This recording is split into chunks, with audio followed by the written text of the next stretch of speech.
I guess I would say miracle, because in 1981 I was taken to Shenzhen, and in 1981 Shenzhen was just a big field filled with lots of construction equipment, and it didn't look very pretty.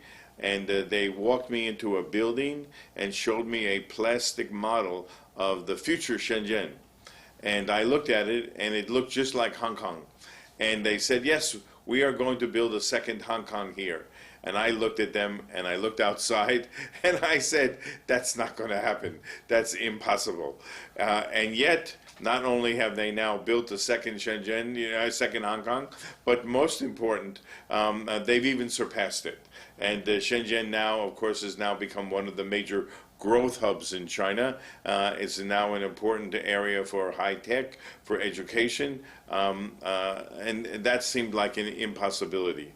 The same thing, by the way, you could say for Pudong. The speed at which it all happened has been tremendous. And that speed is something that I think even surprised to many Chinese people about how fast this transformation of the Chinese society, Chinese life, Chinese economy has occurred over the last 4 decades.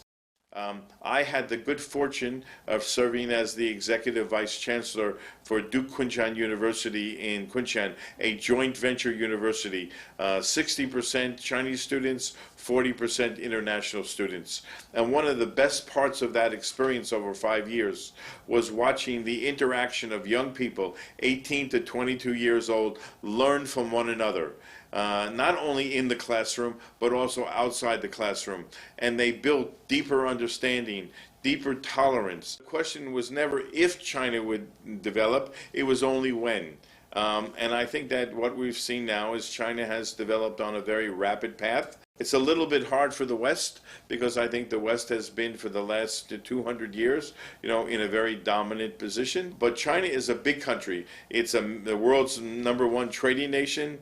It's the #2 spender in R&D. It has the second largest GDP. And I think that both Chinese leaders and leaders from the West must find some way to gain some better understanding and rebuild some trust.